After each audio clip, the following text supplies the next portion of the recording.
할렐루야. 할렐루야. 네, 여러분 교회에 오실 때 비가 내리던가요?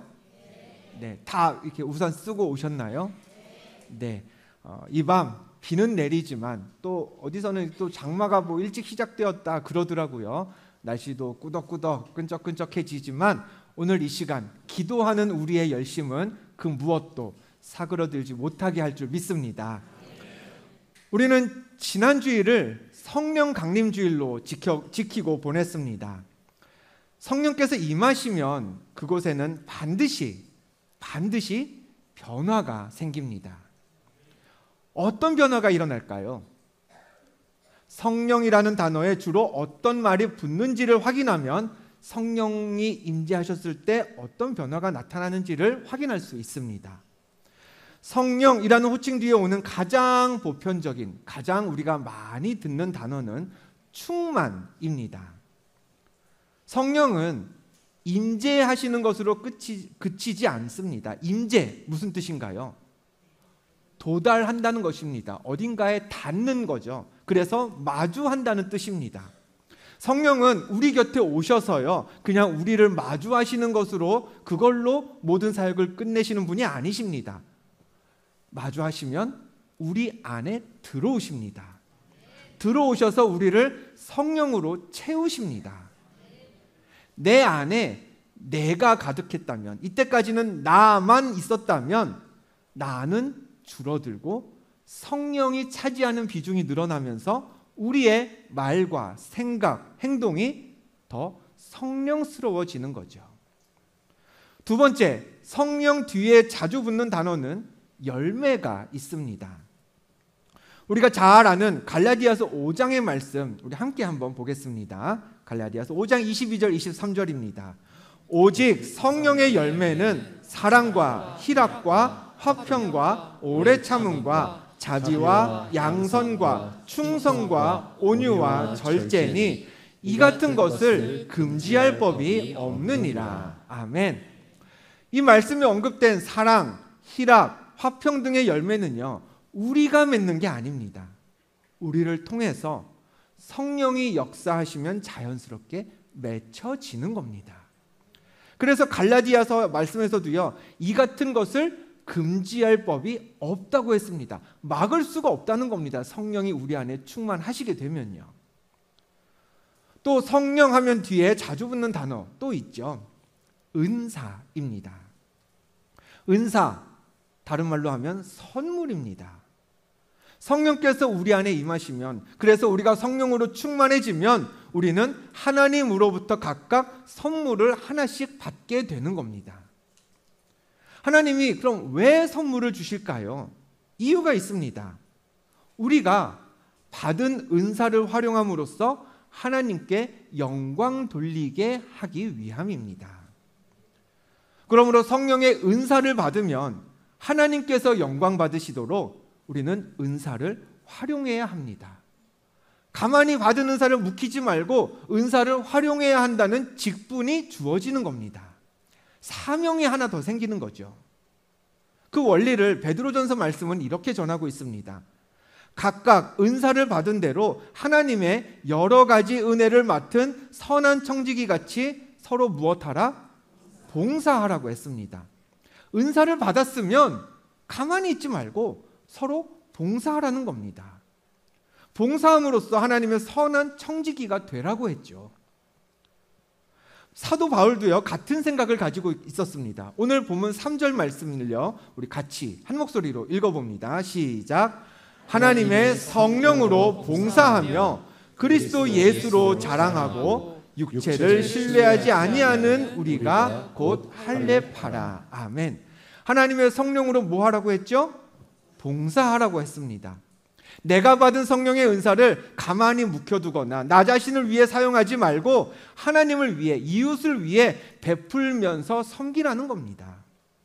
단 성령으로 봉사할 때 유의할 부분이 있습니다. 우리의 봉사, 우리의 섬김이 그리스도 예수를 자랑하고 드러내는 그런 봉사, 그런 섬김이 되어야 한다는 점입니다. 그런데 바울이 보기에 성령으로 봉사한다 하면서 자기 자신을 자랑하고 자기 이름을 드러내는 사람들이 있었나 봅니다. 그런 사람들을 향해서 바울이 우리가 아까 읽었던 본문에서 이렇게 이야기를 합니다. 여보시게들, 누가 성령의 일을 한다면서 자기 자랑을 한단 말이오. 나라고 자랑할 게 없어서 안 하는 것 같소? 자랑거리로 치면 나보다 많은 사람 없을 거요. 그러면서 바울은 자신이 얼마나 자랑할 게 많은 사람인지를 설명하기 시작하는데요. 먼저 본문 5절에서 바울은 나는 8일 만에 할례를 받았다라고 했습니다. 하나님은 오래전 아브라함에게 언약을 주실 때부터 할례에 대해서 엄격하게 규정하셨습니다. 창세기 17장의 말씀을 읽어드립니다. 너희의 대대로 모든 남자는 집에서 난 자나 또는 너희 자손이 아니라 이방 사람에게서 돈으로 산 자를 막론하고 난 지 8일 만에 할례를 받을 것이라. 유대의 모든 남자는 율법에 따라서 태어난 지 8일 만에 8일 만에 할례를 받아야 했습니다. 그런데 여러분, 태어난 지 8일 만에 할례를 받으려면 아기가 뚜벅뚜벅 걸어가서 저 할례 받으러 왔습니다 라고 할까요? 아니면 부모가 아기를 데리고 가서 할례를 받게 할까요? 어려운 질문 아니죠? 8일째부터 걸으셨던 거 아니시죠? 난지 8일 만에 할례를 받았다는 건 자기는 물론이고요, 부모도 율법을 엄격하게 지키는 정통 유대인이었다라는 사실을 의미합니다. 성인이 되어서 뒤늦게 할례를 받는 바울 당시에 이방 출신 성도들도 있었는데 그런 사람들과 바울은 태생적으로 달랐다는 겁니다. 출생 때부터, 태어났을 때부터 율법에 따라서 길러진 진짜 유대인이 사도 바울이었습니다. 또 바울은 이렇게 자랑했습니다. 이스라엘 족속이요 베냐민 지파라 했습니다. 무슨 지파라고요? 바울은 자신을 베냐민 지파라 소개했습니다. 베냐민 지파의 선조 누굴까요? 이것도 어려운 질문 아닙니다. 따라해 보겠습니다. 베냐민. 네. 야곱의 12아들 중에 막내 베냐민은 야곱이 요셉만큼이나 굉장히 아끼던 막내 아들이었습니다. 이스라엘의 중심 예루살렘이 어느 지파 땅의 영토에 속해 있을까요? 베냐민 지파 영토에 속해 있었습니다. 그리고 이스라엘의 첫 왕 사울 베냐민 지파였습니다. 또 성경 호세아서를 보면 여러 지파가 연합해서 이방 민족과 전쟁을 치를 때 베냐민 지파가 늘 앞장섰고 다른 지파가 그 뒤를 따랐다고 기록되어 있습니다. 바울은 자신이 그런 베냐민 사람이라는 데에 자부심이 있었던 거죠. 또 바울은 자신의 스펙을 이렇게 선전했습니다. 율법으로는 바리새인이요 열심으로는 교회를 박해하고. 바울은 율법에 가장 진심인 것으로 알려진 바리새인 출신이었습니다. 사도행전 23장을 보면요, 바울의 아버지도 바리새인이었고요, 바울의 스승, 선생 가말리엘 역시 바리새인이었습니다.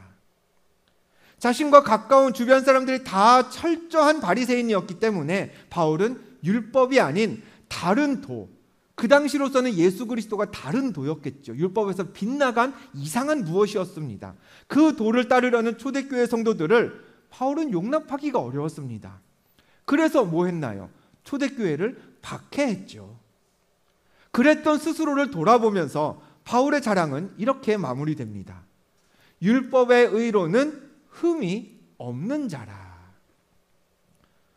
출신 신분으로 보나 받았던 교육으로 보나 세상에서 쌓아온 경력과 업적으로 보나 바울은요, 율법에 관해서는 아무런 흠이 없는 사람이었습니다. 정말 정도를 걸어온 사람이었죠. 이처럼 자랑할 게 한 보따리인 바울이 오늘 본문에서요, 빌립보 교회 성도들에게 이렇게 고백합니다. 3장 7절입니다. 그러나 무엇이든지 내게 유익하던 것을 내가 그리스도를 위하여 다 해로 여길 뿐더러. 바울은 자신에게 유익하던 것들, 출생 후 8일 만에 할례를 받았고 베냐민 지파였으며 바리새인이었고 율법의 의로는 흠없이 살았다라는 그 대단한 자랑거리들을 예수 그리스도를 만나서 그분을 구세주로 고백하면서부터는 다 해로 여겼다고 했습니다. 이 말씀에 대조적인 단어 두 개가 등장하죠. 하나는 유익하던 것, 또 하나는 해. 반대의 의미를 가진 두 단어가 등장합니다. 이렇게 놓고 보면 우리말에서는 딱히 티는 안 나지만 신약 성경에 쓰여 있는 원어 헬라어에서는요, 이 두 단어 유익하던 것 또 해라는 표현을 하기 위해 쓰인 두 단어는 둘 다 회계 관리를 위해 기록하는 대차대조표에 사용되는 용어다라는 특징이 있습니다. 이익이냐 손해냐, 흑자냐 적자냐를 따질 때 사용되는 말이라는 거죠. 때문에 이 단어들은 경제적인 용어로 계산적인 회계적인 관점에서 풀어야 합니다. 유익하던 것, 이걸 다른 말로 하면 뭐가 될까요? 자산, 이익, 이게 되는 겁니다. 또 해, 이거를 회계적인 관점에서 풀면 부채, 손해, 빚진 것, 이렇게 되는 거죠. 그리스도를 만나기 전에, 성령으로 충만해지기 전에 바울은 자기가 가진 그 조건들이요 다 자기 자산인 줄 알았습니다. 유익하던 것으로 여겼습니다. 난 태어난 지 8일 만에 할례 받았어. 나 베냐민 지파 사람이야.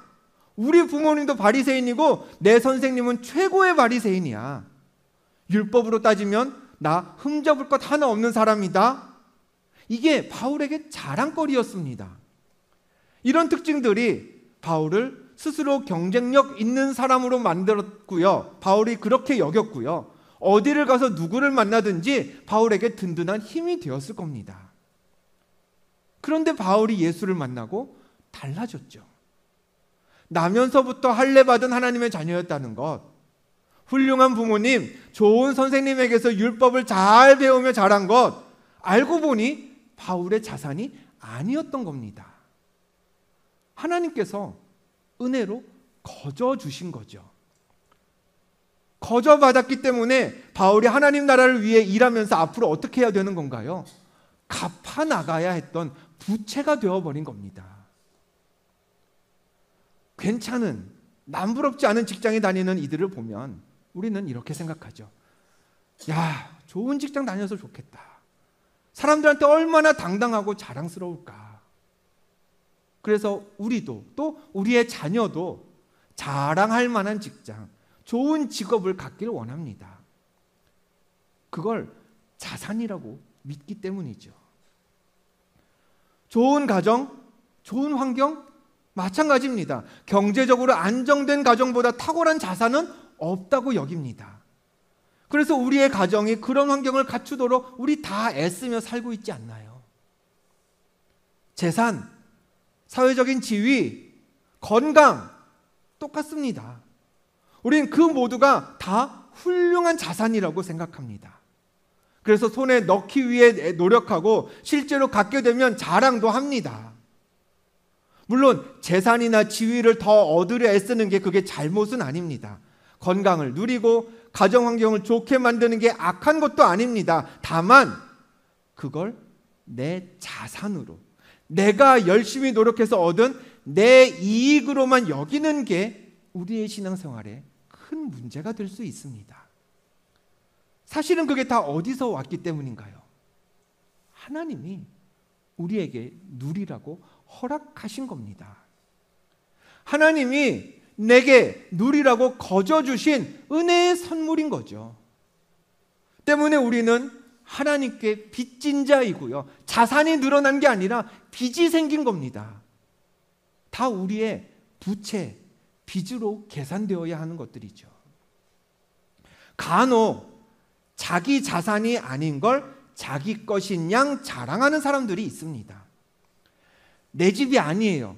내 건물도 아니에요. 내 땅이 아니에요. 그런데 이 건물 좋다고, 여기 땅 진짜 알짜배기라고, 여기 곧 전망이 밝아서 금방 오를 거라고 그렇게 선전하는 사람들 뭔가요? 부동산 사기꾼입니다. 그렇죠? 내 땅이 아닌데 좋다고 사라고 선전해요. 왜 사라 그러겠어요?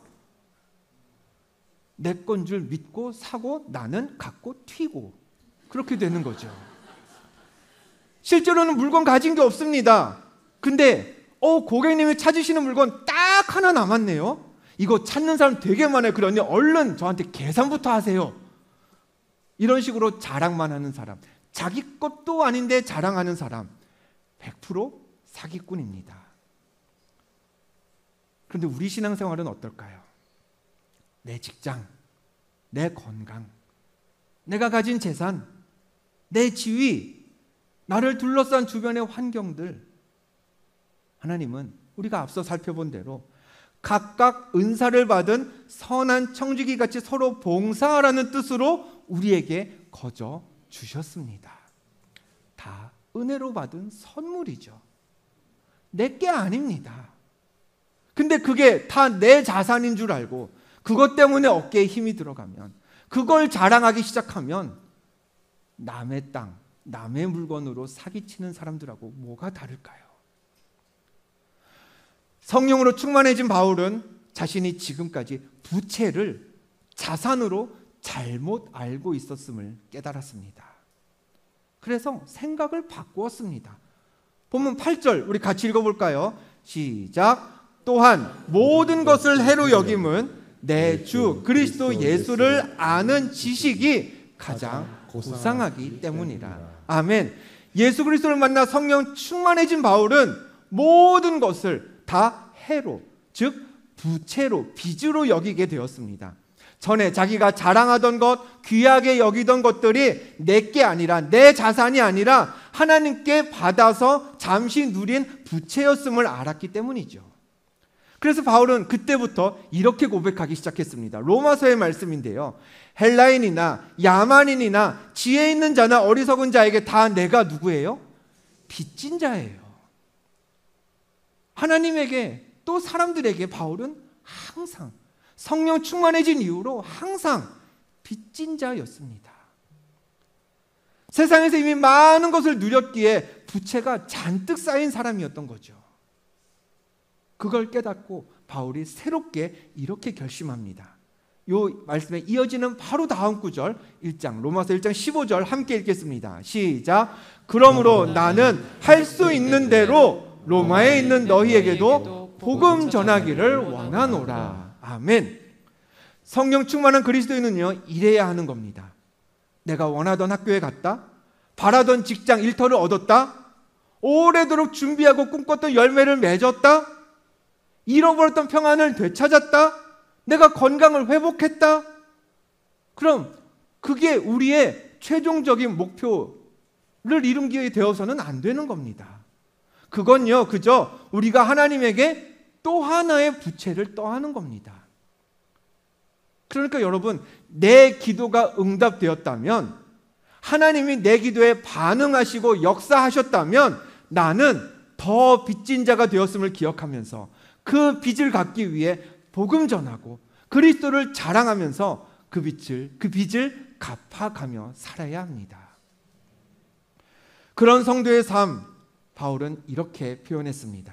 형제들아, 나는 아직 내가 잡은 줄로 여기지 아니하고 오직 한 일, 즉 뒤에 있는 것은 잊어버리고 앞에 있는 것을 잡으려고 표대를 향하여 그리스도 예수 안에서 하나님이 위에서 부르신 부름의 상을 위하여 달려가노라. 아멘. 여러분, 기도가 응답받았다고 해서 우리가 잡아야 할 걸 다 잡은 게 아닙니다. 골인 한 게 아닙니다.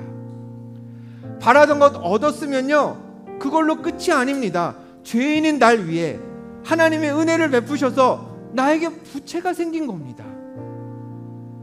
그러니 우리는 은혜를 맛보았으니 이제 하나님께 갚아야겠죠.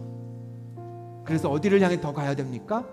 표대를 향하여 하나님 부르신 그 부름의 상을 위하여. 우리 부르셨잖아요. 너 빚졌지? 이제 갚어. 내 나라를 드러내. 내 이름을 영광을 위해 봉사해. 그렇게 부르셨으니 그 부름의 상을 위해 우리는 더 표대를 향해 달려가야 하는 겁니다. 그렇게 우리가 표대를 향해 달려가면서 빚을 잘 갚아가면서 천국 문 앞에 이르면 하나님이 우리를 향해 이러지 않으실까요?